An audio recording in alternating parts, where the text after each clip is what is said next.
ನವರಾತ್ರಿ ಹಬ್ಬದ ವಿಶೇಷ ಮತ್ತು ಆಚರಣೆ. ಹಾಯ್ ಹಲೋ ನಮಸ್ಕಾರ. ಲಕ್ಷ್ಮಿ ಚಾಟ್ ಬಾಕ್ಸ್ ಯೂಟ್ಯೂಬ್ ಚಾನಲ್ಗೆ ಪ್ರೀತಿಯ ಸ್ವಾಗತ. ನಾನು ಲಾವಣ್ಯ. ನವರಾತ್ರಿ ಎಂದರೆ 9 ರಾತ್ರಿಗಳು ಎಂದರ್ಥ. ನವರಾತ್ರಿ ಒಂದು ಹಿಂದೂ ಹಬ್ಬವಾಗಿದ್ದು ರಾಕ್ಷಸ ರಾಜ ಮಹಿಷಾಸುರನನ್ನು ಗೆದ್ದ ದುರ್ಗಾದೇವಿಯನ್ನು ಈ ಹಬ್ಬದಲ್ಲಿ ಸ್ಮರಿಸಲಾಗುತ್ತದೆ. ನವರಾತ್ರಿಯ ಬಗ್ಗೆ ಹಲವಾರು ಪುರಾಣ ಕಥೆಗಳಿವೆ. ಪುರಾಣಗಳ ಪ್ರಕಾರ ಬ್ರಹ್ಮದೇವನು ರಾಕ್ಷಸ ರಾಜ ಮಹಿಷಾಸುರನಿಗೆ ಅಮರತ್ವವನ್ನು ವಾಗ್ದಾನ ಮಾಡಿದನು. ಅಂದರೆ ಕೇವಲ ಒಬ್ಬ ಮಹಿಳೆಯಿಂದ ಮಾತ್ರ ಅವನನ್ನು ಸೋಲಿಸಲು ಅಥವಾ ಸಂಹಾರ ಮಾಡಲು ಸಾಧ್ಯ ಎಂದು ವರ ನೀಡಲಾಗಿತ್ತು. ಯಾವ ಹೆಣ್ಣು ತನ್ನನ್ನು ಕೊಲ್ಲಲು ಸಾಧ್ಯವೇ ಇಲ್ಲ ಎಂಬ ಭ್ರಮೆಯಲ್ಲಿದ್ದ ಮಹಿಷಾಸುರನು ತ್ರಿಲೋಕಗಳ ಮೇಲೆ ದಾಳಿ ಮಾಡುವುದನ್ನು ತಡೆಯಲು ಯಾರಿಗೂ ಸಾಧ್ಯವಾಗಲಿಲ್ಲ. ಅವುಗಳೆಂದರೆ ಭೂಮಿ, ಸ್ವರ್ಗ ಮತ್ತು ನರಕ. ಆಗ ಭಗವಾನ್ ಬ್ರಹ್ಮ, ಭಗವಾನ್ ವಿಷ್ಣು ಮತ್ತು ಶಿವನ ಶಕ್ತಿಗಳು ಸೇರಿ ದುರ್ಗಾ ದೇವಿಯಾಗಿ ಅವತರಿಸಿದರು ಎನ್ನಲಾಗಿದೆ. ಇದರ ಪರಿಣಾಮವಾಗಿ ಮಹಿಷಾಸುರ ಮತ್ತು ದೇವಿ ದುರ್ಗಾ ನಡುವೆ 15 ದಿನಗಳ ಕಾಲ ನಡೆದ ಯುದ್ಧದ ಸಮಯದಲ್ಲಿ ರಾಕ್ಷಸ ರಾಜನು ದೇವಿಯನ್ನು ದಾರಿ ತಪ್ಪಿಸಲು ತನ್ನ ಆಕಾರವನ್ನು ಬದಲಾಯಿಸಿದನು. ಆತ ಮಹಿಷನಾಗಿ ಬದಲಾದನು ಎನ್ನಲಾಗಿದೆ. ಯುದ್ಧದಲ್ಲಿ ದುರ್ಗಾದೇವಿಯು ತನ್ನ ತ್ರಿಶೂಲದಿಂದ ಅವನನ್ನು ಕೊಲ್ಲುತ್ತಾಳೆ. ಮಹಾಲಯದ ದಿನ ಮಹಿಷಾಸುರನನ್ನು ಕೊಲ್ಲಲಾಯಿತು. ಶರನ್ನವರಾತ್ರಿಯು 9 ದಿನಗಳ ಆಚರಣೆಯಾಗಿದ್ದು ಮೊದಲನೇ ದಿನ ಶೈಲಪುತ್ರಿ ಪೂಜೆಯನ್ನು ಮಾಡಲಾಗುತ್ತದೆ. ದುರ್ಗಾದೇವಿಯ ಮೊದಲ ರೂಪ ಶೈಲಪುತ್ರಿ ಚಂದ್ರನನ್ನು ಪ್ರತಿನಿಧಿಸುತ್ತದೆ. ಅವಳನ್ನು ಆರಾಧಿಸುವುದರಿಂದ ಯಾವುದೇ ಕೆಟ್ಟ ಪರಿಣಾಮಗಳು ಅಥವಾ ಶಕುನಗಳು ತೊಡೆದುಹಾಕಲು ಸಹಾಯವಾಗುತ್ತದೆ. ಎರಡನೇ ದಿನ ಬ್ರಹ್ಮಚಾರಿಣಿ ಪೂಜೆ.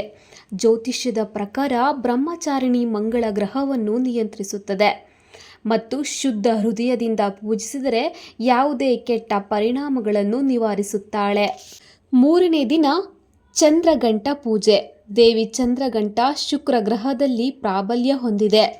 ಧೈರ್ಯ ಮತ್ತು ನಿರ್ಭಯತೆಯನ್ನು ನೀಡುತ್ತದೆ. ನಾಲ್ಕನೇ ದಿನ ಕುಷ್ಮಾಂಡ ಪೂಜೆ. ಕುಷ್ಮಾಂಡ ದೇವಿ ಸೂರ್ಯನನ್ನು ಪ್ರತಿನಿಧಿಸುತ್ತಾಳೆ. ಭವಿಷ್ಯದ ಯಾವುದೇ ದುಷ್ಪರಿಣಾಮಗಳನ್ನು ನಿವಾರಿಸುತ್ತಾಳೆ.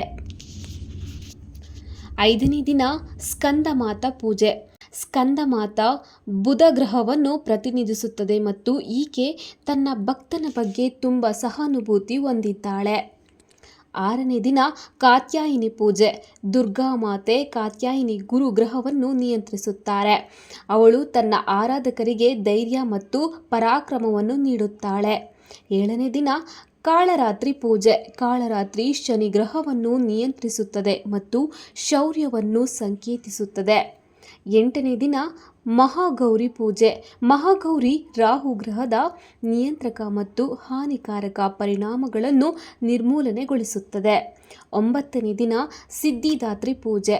ಸಿದ್ಧಿದಾತ್ರಿ ಕೇತು ಗ್ರಹದಲ್ಲಿ ಪ್ರಾಬಲ್ಯ ಸಾಧಿಸಿ ಬುದ್ಧಿವಂತಿಕೆ ಮತ್ತು ಜ್ಞಾನವನ್ನು ನೀಡುತ್ತದೆ. ಹೀಗೆ ನವದುರ್ಗೆಯರು ನವಗ್ರಹವನ್ನು ನಿಯಂತ್ರಿಸಿ ಅವಳನ್ನು ಪೂಜಿಸುವ ಭಕ್ತರಿಗೆ ಸದಾ ಸುಖ, ಶಾಂತಿ, ನೆಮ್ಮದಿ ನೀಡುತ್ತಾಳೆ ಎಂದು ನಂಬಲಾಗಿದೆ. ನವರಾತ್ರಿ ಹಬ್ಬ ಪ್ರತಿದಿನವೂ ಒಂದು ನಿರ್ದಿಷ್ಟ ಬಣ್ಣಕ್ಕೆ ಸಂಬಂಧಿಸಿದೆ. ನವದುರ್ಗೆಯರನ್ನು ನವಬಣ್ಣಗಳು ಸಂಕೇತಿಸುತ್ತವೆ.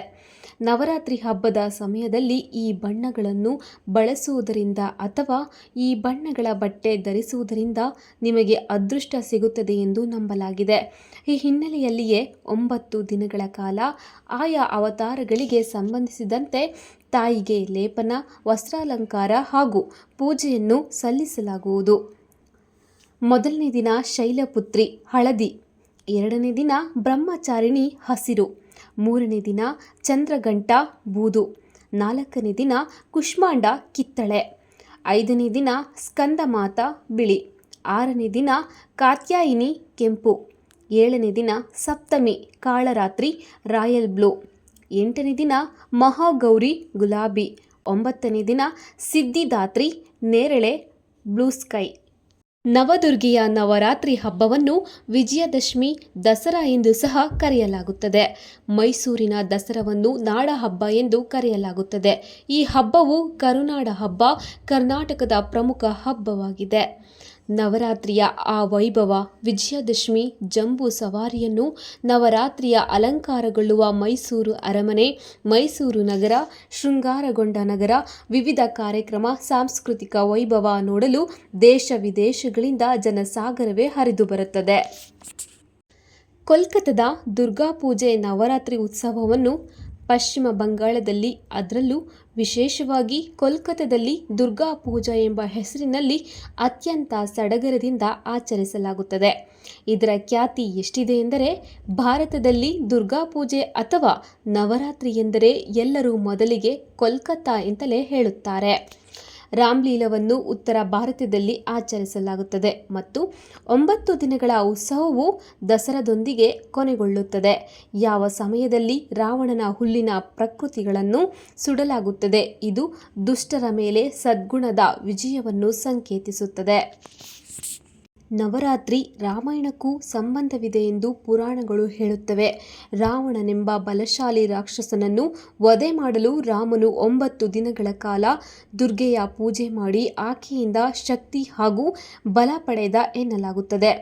ಸೀತೆಯನ್ನು ಅಪಹರಿಸಿದ್ದ ರಾವಣನನ್ನು ಇದರ ಬಳಿಕ ರಾಮ ವಧಿಸಿದ 9 ದಿನ ಕಾಲ ನವರಾತ್ರಿ ಎಂದು ಕರೆಯಲಾಗುವುದು ಮತ್ತು ರಾಮನು ರಾವಣನನ್ನು ಅಂತಿಮ ದಿನ ವಧಿಸಿದ ಈ ದಿನವನ್ನು ದಸರಾ ಅಥವಾ ವಿಜಯದಶಮಿ ಎಂದು ಕರೆಯಲಾಗುತ್ತದೆ. ಇದು ರಾವಣನಂತಹ ದುಷ್ಟ ರಾಕ್ಷಸನ ಮೇಲೆ ರಾಮನ ಗೆಲುವನ್ನು ತೋರಿಸುತ್ತದೆ ಎಂದು ಸಹ ಹೇಳಲಾಗುತ್ತದೆ.